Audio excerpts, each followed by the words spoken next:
Hi, everyone. Welcome to the next week of our course. This week we'll be discussing disability and the criminal justice system. The intersection of the criminal justice system and health, illness, and disability is a huge topic, and there is a lot we could cover, but this week we're just going to focus on a handful of very crucial aspects and concepts in relation to this field. We'll also specifically work with the United States and examples that may be more familiar to us in this society, but this is a concept or a topic that is not exclusive to the US. The criminal justice system, of course, is something that many nations across the globe have, and so while we might focus on the United States, this is not a topic that is exclusive to the US. We'll also talk about some definitions of things like incarceration and institutionalization. I know that's a huge word. We'll talk about what it is, we'll talk about what it means, and we'll talk specifically about how this has anything to do with disability at all. We will also talk about the history of these practices, primarily in the United States, but also a little bit in some other global communities. And we will talk about a case study, some research that I actually conducted myself on autism, the discrimination against people who are deaf or hard of hearing, not to be confused with autism with a T. We'll talk about autism and the policing of the disabled community, especially the deaf and hard of hearing community. So incarceration, one of our first key concepts this week. What is it? Incarceration is the long-term residence or confinement of a person in a carceral institution. And carceral in this case meaning an institution where somebody is being punished, often for a crime, or at least being convicted of committing that crime. It's important that we look at the patterns in who is incarcerated, especially in the United States. There is a lot of discussion over the last handful of decades about incarceration and the patterns that we're seeing in who is being incarcerated at higher rates and for what kinds of crimes. We see most often in the US, but also in other countries, that people of low socioeconomic status, as well as Black and Indigenous and people of color, and disabled individuals are those who are at the highest risk of becoming incarcerated in a criminal justice system or a carceral institution. It's also important that we look at not just these individual identities, but also the intersection of different identities within one person and within communities.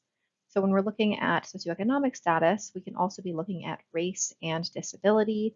We can be looking at race and gender, gender and disability, national origin, all kinds of different identities, and how those identities combine to create unique identities within individuals that can lead to increased risks of experiencing certain kinds of, um, poverty, lack of resources, violence in one's community, neglect on the part of the state, police violence. There are a lot of different factors related to identity that lead to these patterns of, who is being incarcerated at high rates, who is being convicted of certain crimes, who is experiencing police violence.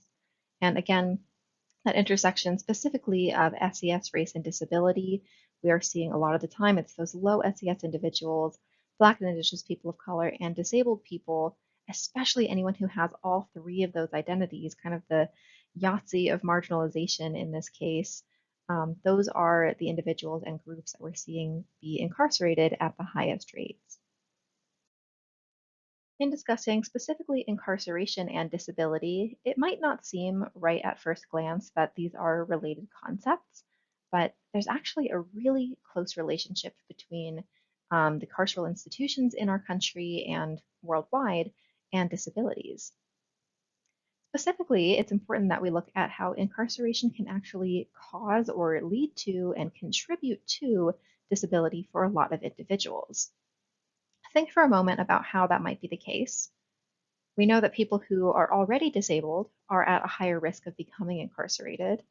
But how about the flip side? If a non-disabled person is incarcerated, how could that incarceration lead to a disability? We can talk about a few examples here. Solitary confinement is a practice that a lot of carceral institutions use in the United States. That would be separating an individual from the other inmates in that facility, keeping them solitary, confining them to a solitary space. And we know that solitary confinement has really, really negative impacts on a person's mental health. It is not healthy psychologically for a person to be alone for long, long periods of time, often 23 hours a day with just 1 hour of time outside, also usually alone. Um, and so, in the institutions that are using solitary confinement, we do see mental health and psychological disabilities having some pretty drastic negative health outcomes. We also see, of course, the spread of disease within carceral institutions. This was something that was very concerning during, especially the beginning of the COVID pandemic. We saw a lot of infections within these spaces because people are often overcrowded and living in close quarters with one another within prisons. We also see in a lot of cases that prisoners are made to engage in hard physical labor, often doing things like building furniture or working kind of manufacturing factory type positions within the institution's walls. Um, this is something that has been around for a very long time, hundreds of years in the United States, where we see essentially free or very cheap labor from prisoners or inmates being used for profit seeking purposes on the part of corporations or other large institutions. Of course, engaging in hard physical labor could lead to injury, could lead to repetition injuries, and of course, disabilities through that experience. And we also see a lack of access to hygiene products for a lot of inmates as well. You may be familiar with the fact that when a person is incarcerated, they are made to buy all of their own hygiene products with the small amount of money that they make through doing labor or work within the prison walls. A lot of people don't often have the funds to be able to cover the cost of their hygiene products, and that access is not always given freely. And so, of course, if a person does not have access to things like a toothbrush and toothpaste and floss regularly, um, we could see the development of dental diseases or other inflammatory oral health diseases. We could see a lack of other hygiene products being available, leading to other potential health problems, and just a whole host of potential issues in these incarceration kinds of experiences. So this is not an exhaustive list, but of course, we can see just from those few examples that there are a variety of ways that being incarcerated could be very detrimental to a person's health, regardless of whether they have a disability prior to incarceration or not. Another very concerning pattern that we see is the lack of data about disability within our carceral institutions, specifically in the United States. We really don't have a lot of data to tell us how many inmates have disabilities. What kinds of disabilities do they have if they do have them? We really are not seeing solid data tracking mental illness, the prevalence of different mental disorders, or sensory disabilities like blindness or deafness. Um, we do see in the limited data that is being tracked that there are a lot of inmates in the United States who have intellectual and developmental disabilities. We can talk a little bit more about why that might be the case, but for those individuals, incarceration can be a very psychologically distressing experience. And a lot of the time, those disabilities can be caused by or even related to traumatic brain injuries, especially in childhood.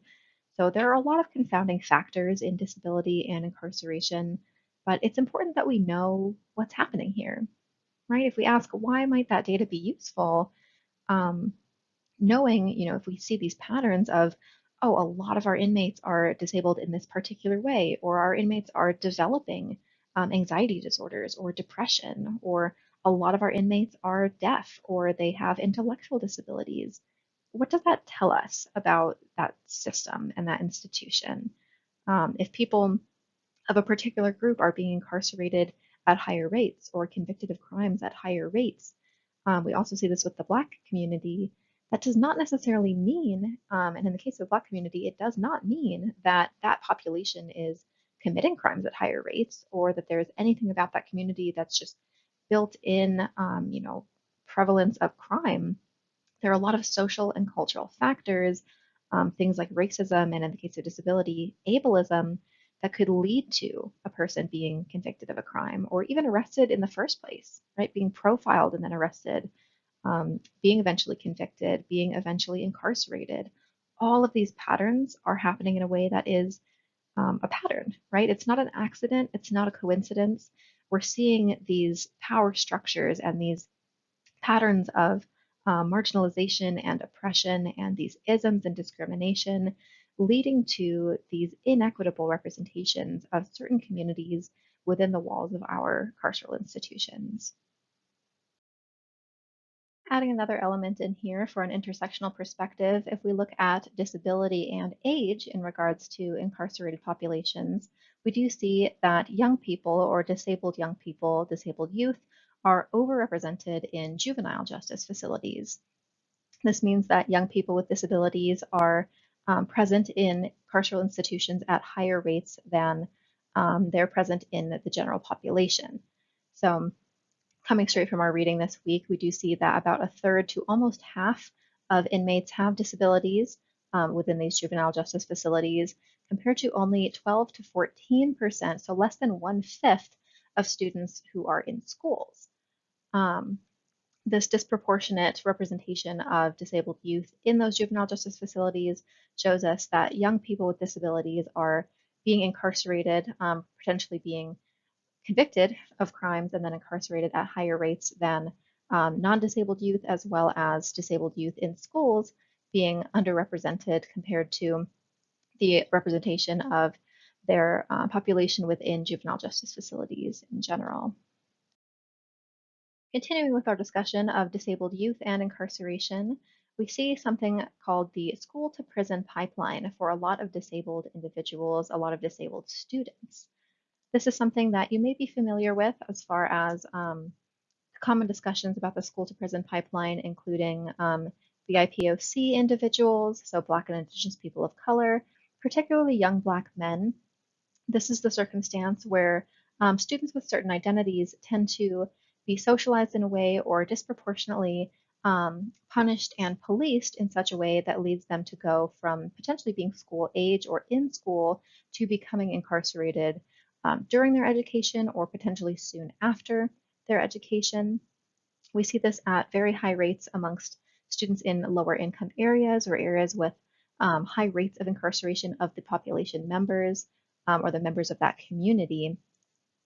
Often we only really talk about this, including students of color, but this is also an issue that students with disabilities face, and in particular also students of color who are disabled. So when we have that intersection of being a young person, being a person of color, and having a disability, that confounding effect of those different marginalized identities can be, in a lot of cases, kind of an impetus for potential risk of incarceration going up. Um, we may not be talking about this quite as much as far as the school to prison pipeline for disabled students because there's just not really a spotlight on this issue right now. Disability and criminal justice is kind of an understudied field, kind of an understudied area in sociology in particular, but a lot of our criminal justice studies and experts in fields that are looking at incarceration are kind of overlooking the disabled population and specifically disabled youth as well.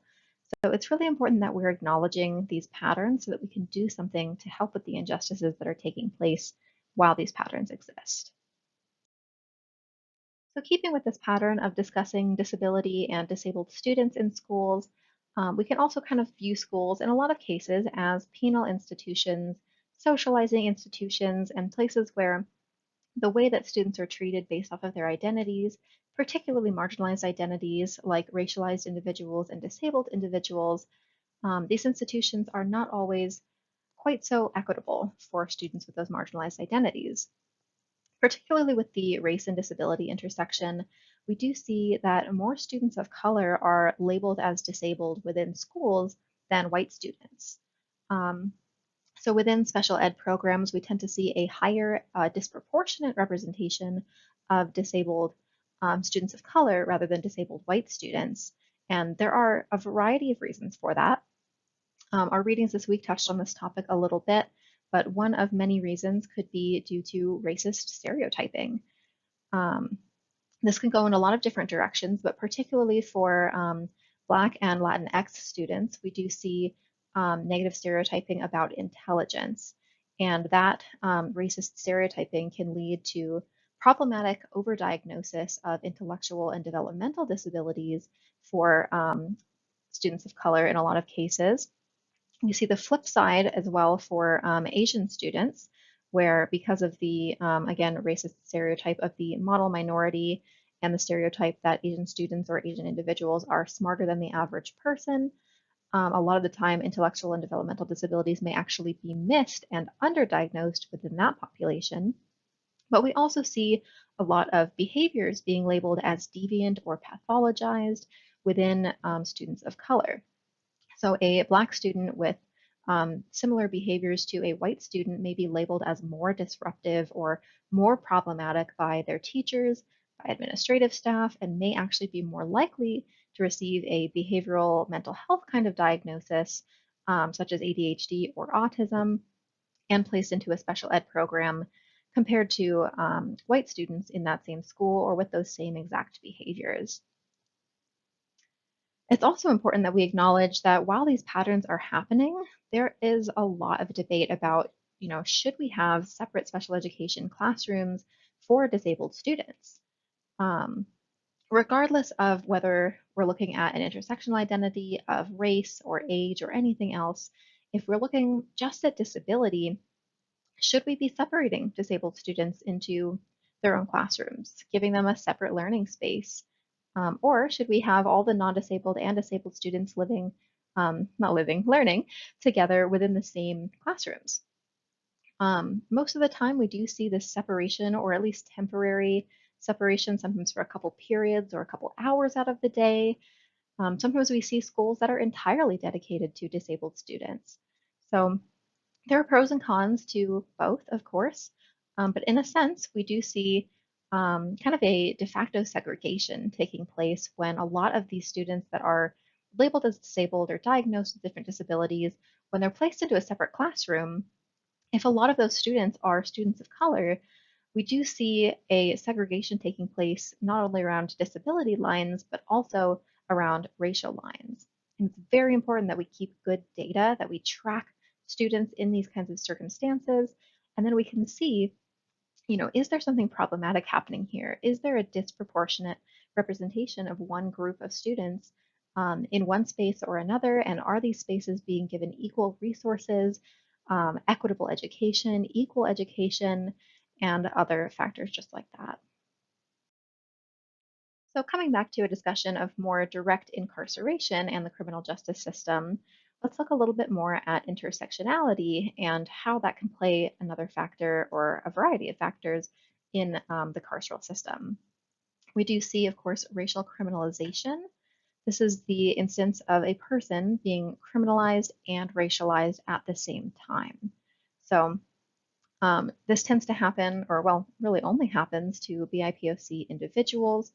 This is something that only happens to racialized individuals, which would be non-white individuals, especially in the United States. Um, the experience of racial criminalization can be complexified by having other marginalized identities and just having other identities in general. Every person has a whole long list of different identities that are a part of who they are. And so if a person is, say, gender nonconforming or a woman who also has a disability, who is also a BIPOC individual, a person of color, and they are also being criminalized by the systems around them.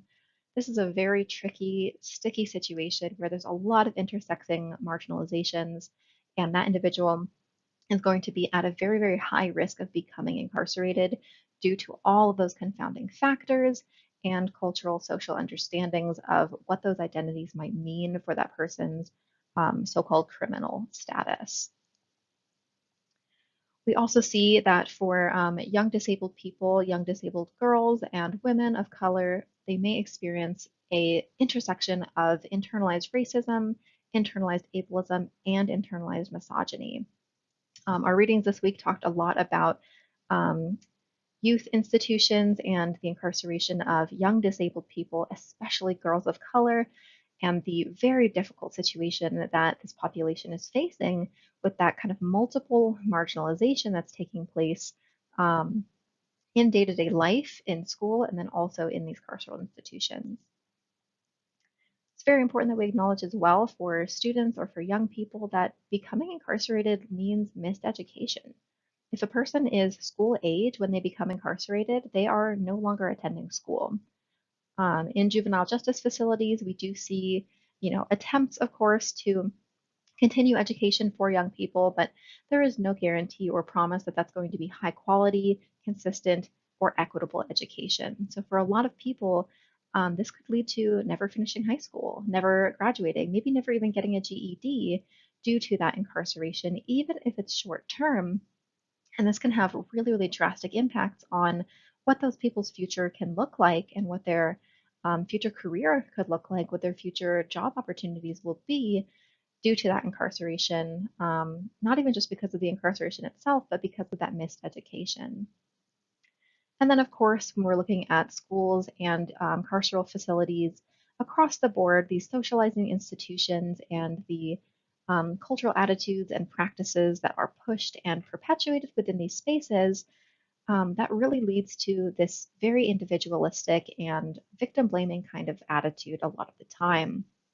Um, we tend to see, again, especially with the school to prison pipeline, that disabled individuals and people of color are blamed for a situation that leads to incarceration, or they're blamed for participation in criminal activities when it's not so much about the individual as it could be about so many systemic and cultural large scale factors.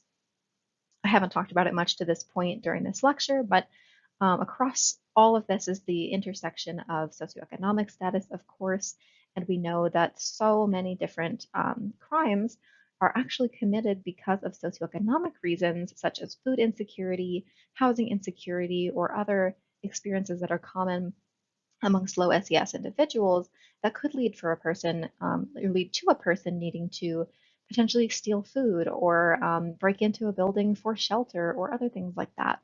And so there are a variety of different things. Even the psychological distress of living in poverty or in a violent area can contribute to so many individual choices and experiences that are really not something that we can put just on an individual. We really have to look at those social, cultural, and systemic factors as well to understand this whole experience. We also need to look at intersectional identities when we're looking at incarceration and acknowledge that this is never a cut and dry, simple issue. There's a lot of gray area here, and it is a very, very complex experience and system.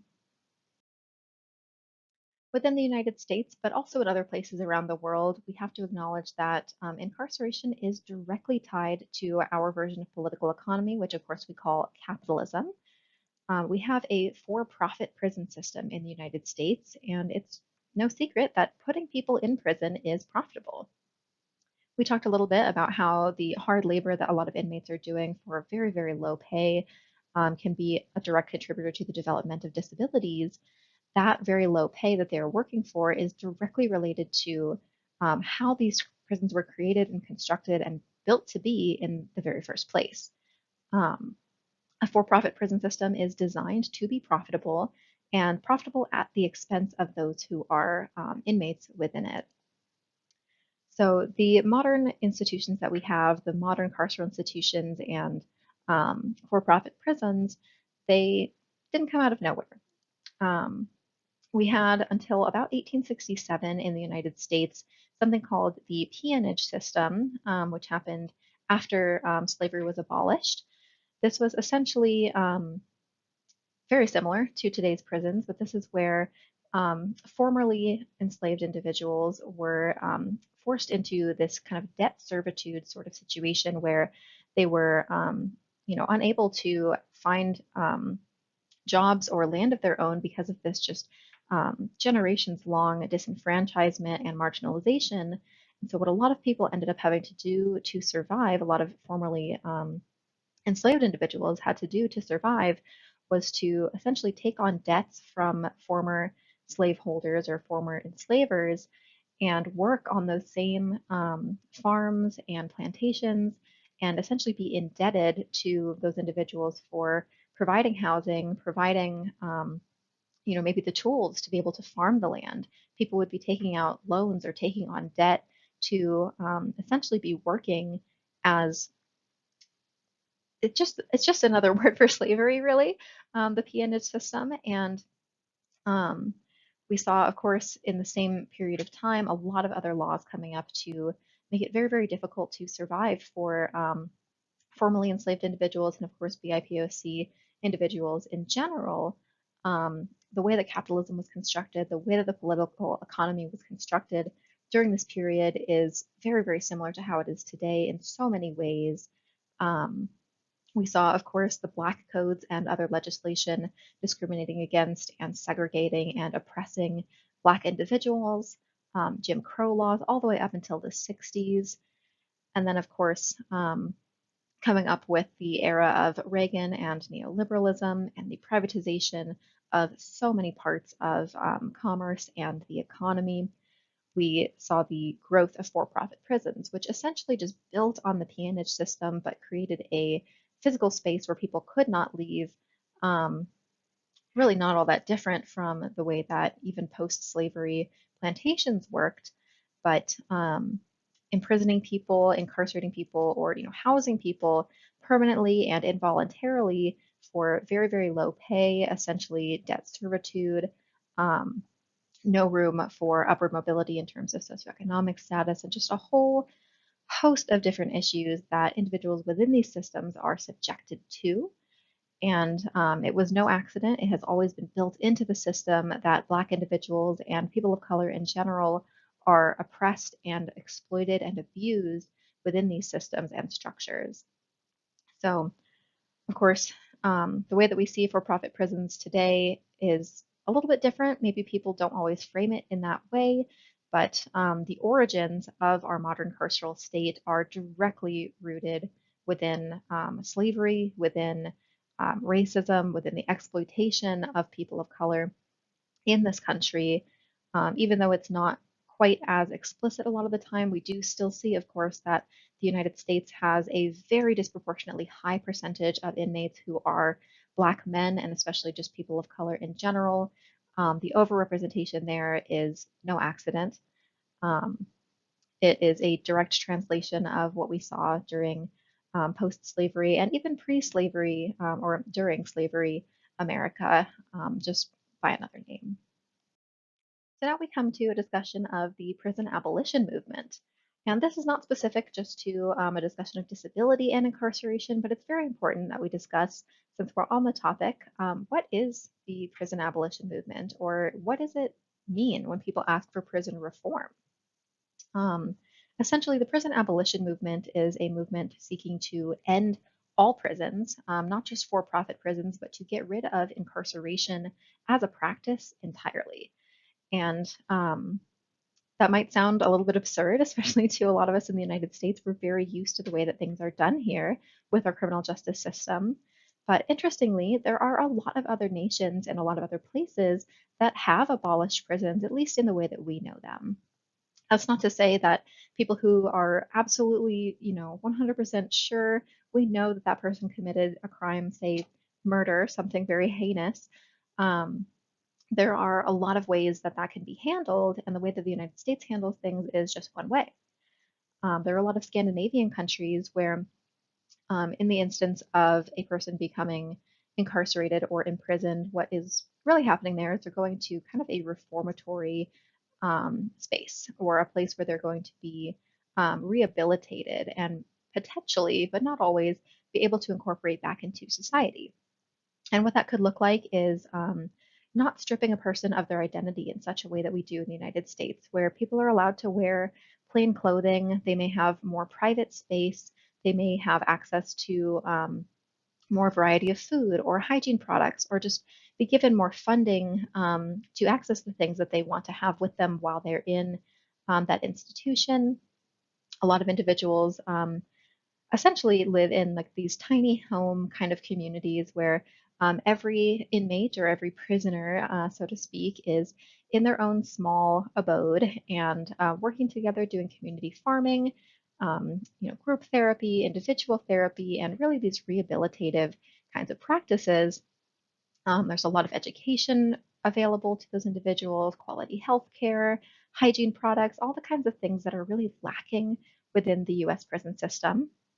And what we actually do see is that the rate that people are offending in the future after they leave that institution in those nations is actually a little bit lower compared to in the United States. The rate of reoffending is very, very high for people after they get out of the systems within our criminal justice system, just because people are not set up to be able to incorporate back into society, even financially alone, but especially educationally, socially, and in so many other ways. It's a really, really traumatizing system. So prison abolitionists are seeking something more along those lines, something more rehabilitative rather than just confining. And the prison reform movement is looking at ways that we could change prisons as they exist today to make them more rehabilitative rather than purely punitive kind of containment chambers. So there are a lot of things that we could do to change the system, but as it stands now, for-profit prisons make a lot of money. So as long as it makes money and it's profitable to imprison people, it's really, really tough to change the system. And so we have to think, is the political economy working in the favor of our society when this is the outcome that we're seeing within our criminal justice system? Maybe not, right? Maybe we need to consider some alternatives, not just for our prison system, but also for our political economy in general. So think about it, brainstorm a little bit about what we could do to change these things and what some of those benefits could be in comparison to what we're seeing the system do today. Switching gears a little bit to talk about now institutionalization. It's a very long word, but what this means is essentially it's imprisonment without having committed a crime. So this is the confinement of a person to an institution or to a building or to a space, um, most often involuntarily, so not by choice on the part of that individual. And a lot of the time, this is going to happen for someone who is not a so-called criminal or who has not gone through the criminal justice system, who has not been convicted of any crime. But a lot of the time, this might be someone who has mental health struggles or various other different kinds of disabilities. The people that become institutionalized at the highest rate were, of course, going to be disabled individuals, but we also see this happening at high rates to BIPOC individuals as well as to women and low SES individuals. And let's think, right? Why do we do this? Why do we institutionalize people? Why does somebody go to a mental health facility or stay, in a long-term mental health hospital or a rehab center, right? What are the reasons for that? A lot of the time, people might opt in. They might choose to go to these spaces voluntarily by their own accord, but not always, right? There can be court mandated institutionalizations. Um, Doctors, psychiatrists can order a 72-hour hold for an individual who's expressing suicidal ideation. Then that person might be placed into a psychiatric facility for that 3-day period. Um, there's a lot of reasons why a person might be institutionalized, both short term and long term. And there are benefits, of course, to institutionalization, but there also are a lot of downsides depending on the time period, the context, the individuals in question, and a whole lot of other factors. Um, we're going to talk about some pretty triggering, pretty disturbing stuff here, especially with the history of institutionalization.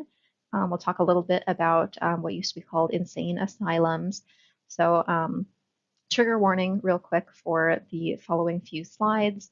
Go ahead and skip forward a little bit if this is something that might be difficult for you. So there is a really dark history of the way that disabled people have been treated throughout United States history and also world history across the board, particularly in the United States and a lot of Western Europe. The way that mental health in particular was handled up until fairly recently is very, very disturbing.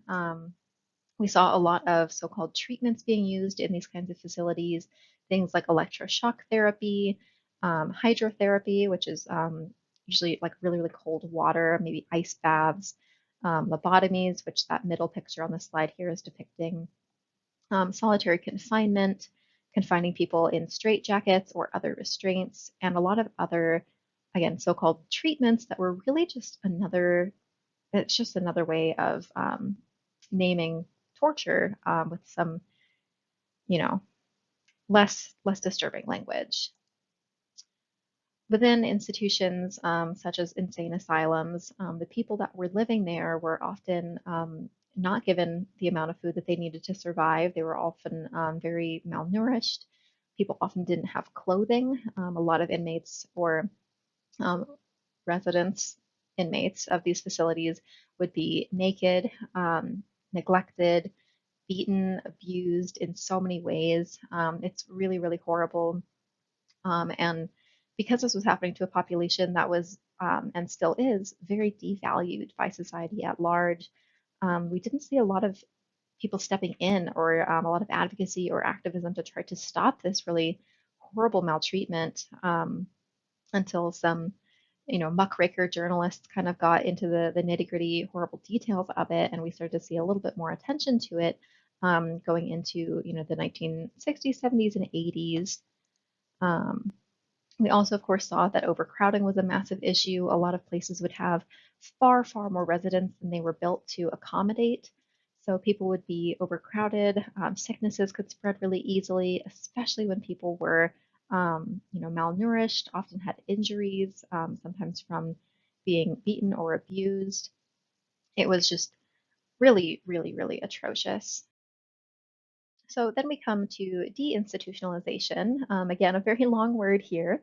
This was a practice that took place in about the mid 1950s, leading up to this impetus of deinstitutionalization was just widespread use of these so-called insane asylums or these psychiatric facilities where really intense abuses were taking place.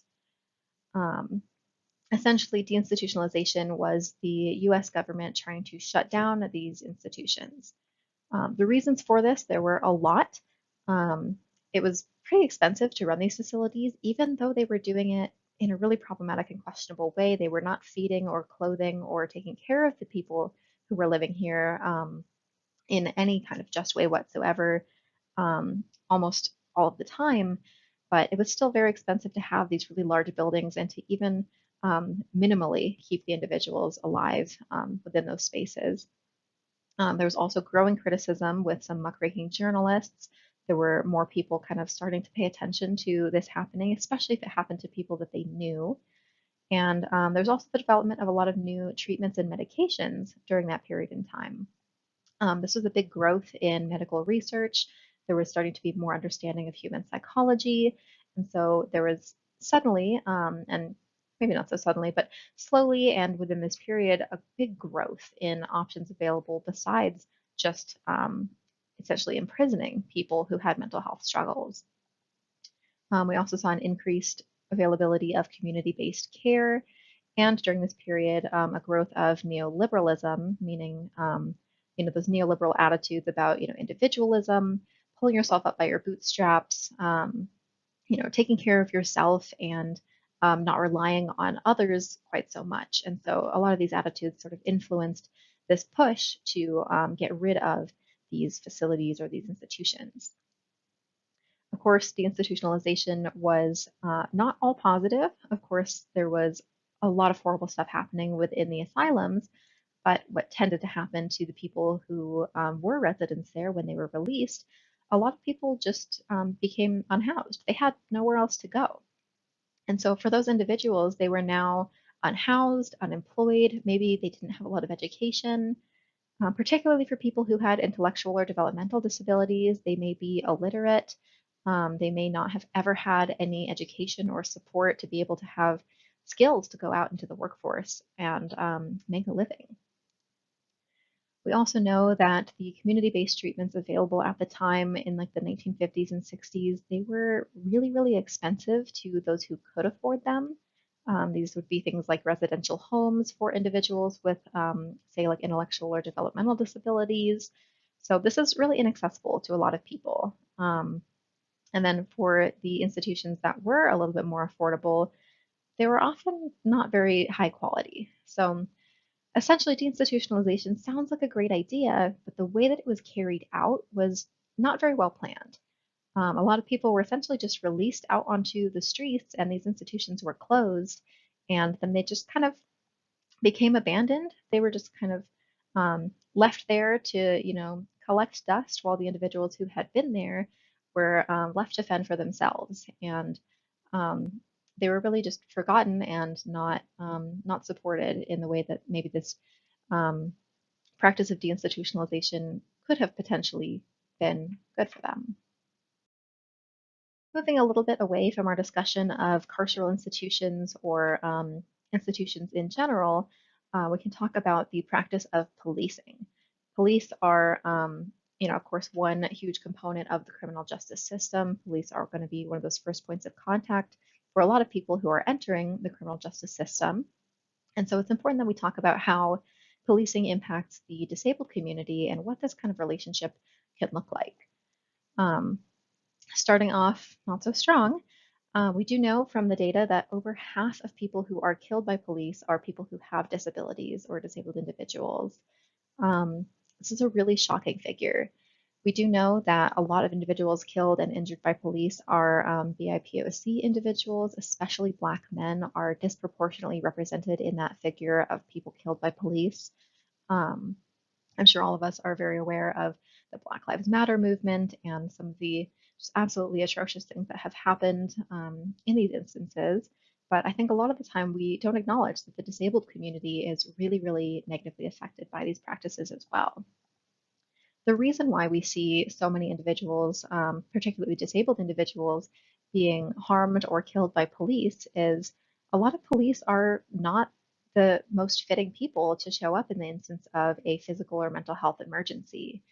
Um, a lot of the time, if somebody is, engaging in suicidal ideation or having a mental health crisis or having a physical health crisis, if a person calls 911, police are going to be some of the first responders to that individual. And they are not trained on how to handle these kinds of emergencies in the same way that EMTs and social workers, psychiatrists, and psychologists would be. So, in a lot of instances, police are showing up to these situations where they are not the most appropriate individuals to be handling that kind of crisis. We do also see that police are not trained on how to communicate with people who have intellectual or developmental disabilities or IDD or sensory disabilities like blind people or deaf people. So if a person has, an intellectual or developmental disability or sensory disabilities, they might not engage with police in the way that the police officers expect them to. And that can lead to a pretty tricky situation depending on the particular officers and the other individuals involved in that situation. So I want to dive into this a little bit deeper, particularly talking about some research that I personally conducted on policing and the deaf community. There were kind of five main themes that I found through discussing police interactions with deaf and hard of hearing individuals. I'm not sure if I shared this with the class yet, but I myself am a hard of hearing person. I have hearing loss in both ears, but I'm almost completely deaf in my right ear. So this is something that was a very close topic to me, especially during the Black Lives Matter protests in 2020. There's a lot of discussion going around within the deaf and hard of hearing community about like, hey, how do we stay safe in scenarios where we're interacting with police, where we're at protests, or where, particularly for deaf and hard of hearing people of color, those interactions could become very dangerous very quickly. So through talking to a collection of individuals with these experiences, there were five main themes that I found. One was that communicating one's hearing status to police is a big concern for this community. Another big concern is the misinterpretation of how deaf and hard of hearing people may communicate. This could be on the part of police and just community members in general, misinterpreting how people within the community might communicate, especially using sign languages. It's also important that we look at the intersection of race and disability when we're talking about policing, police interactions with BIPOC individuals and disabled individuals, and especially disabled BIPOC individuals. A lot of people also talked about how to navigate police encounters and things that they did to try to stay safe, and some accessibility concerns about engaging with police and the criminal justice system in general. On the topic of communicating hearing status, I have a few quotes here from individuals that I spoke with. These are pseudonyms. These are not the names of, or the actual names of the people that I spoke with. But Jacob, who was a deaf man in the United States, told me I was walking down the street and apparently there was a cop rolling next to me with a megaphone trying to get my attention, and he tackled me. In this case, Jacob, of course, did not hear the police officer who was trying to get his attention because of his deaf status. And so, in that instance, Jacob did sustain injuries because he was unable to and didn't have a chance to communicate his hearing status or his deafness to the police officer. The officer just automatically assumed that he was perhaps ignoring him or trying to walk away with some kind of negative intention. Saul, who is also a deaf man in the United States and also a Black individual, said, I have lost family members innocent of everything. Good men, working, never in trouble because they refused to comply with police instruction, yelling at them from behind and they did not hear or know. Police justify in shooting them dead. So in this case, again, family members of Saul's had been not just harmed but killed by police officers, other deaf individuals who could not communicate their hearing status in those instances. When it comes to the misinterpretation of deaf and hard of hearing communication, a lot of people spoke about um, community members as well as police officers not interpreting how they communicate, especially if they're sign language users, correctly, right? Misinterpreting and especially attributing negative intentions or other kinds of negative judgments on individuals who are deaf and hard of hearing based on their communication. So Jenna, who is a 23-year-old hard of hearing white woman in the United States, she says, I went to a deaf event at a Starbucks and we had one of the workers come up to us and try to explain people were complaining that we were using gang signs. We then explained to them that we were deaf and hard of hearing, and they said they were sorry and told the lady, but she glared at us the whole time. And this is actually a really, really common misconception. A lot of individuals who are unfamiliar with signed languages or ASL, American Sign Language, might see a person using signs and say, that looks like gang signs to me, or have some kind of um, concern or just misattribution of what that communication is amongst those individuals. There's also a case that you can look this up. This was in the news a handful of years ago. There was a man named Jonathan Meister, who was a deaf white man in the United States, um, who had an encounter with police officers. And in that instance, he, quote, attempted to use sign language, but officers perceived his frantic movements as a sign of aggression, and they tased and choked him until he was unconscious. In this instance, he was leaving a friend's house with some of his own belongings, and somebody thought that he was robbing that house, even though he was carrying some of his own things. And when he tried to engage with the police officers, he was trying to communicate that he was deaf to them. He was trying to sign to them, and they did not understand what was going on there. They did not understand he was communicating. They saw that as a sign of aggression. And so that led to a violent encounter, which he did recover from. But of course, this could have been, with the right training on the part of the officers, potentially an avoidable situation. Coming to a discussion of the intersection of race and disability, specifically looking at BIPOC, deaf and hard of hearing individuals. Saul, who we heard a quote from a moment ago, a deaf Black man in the United States, he said, my boys, his sons, were cute deaf boys until they turned 12. Then they suddenly became Black male threats. Same me, my brothers, my father, uncles, and grandfather. Black first is what police and others see. Deaf is added challenge. So in this case, Saul has a lot of family members who are also Black individuals, who are also deaf individuals, and he's seen this pattern, recurring over and over, that this profiling based off of race is just compounded, and it becomes even more difficult um, when a person is also deaf at the same time, that intersection of race and disability. Kyle, who's a 30-year-old deaf Black man in the US, he says, I've got my hands up. How will I understand the cop? I also have a voice to use without them thinking I'm throwing up a gang sign, in this case referring to signing as his voice, because they will shoot you for being deaf and Black. It's scary being deaf and Black in America.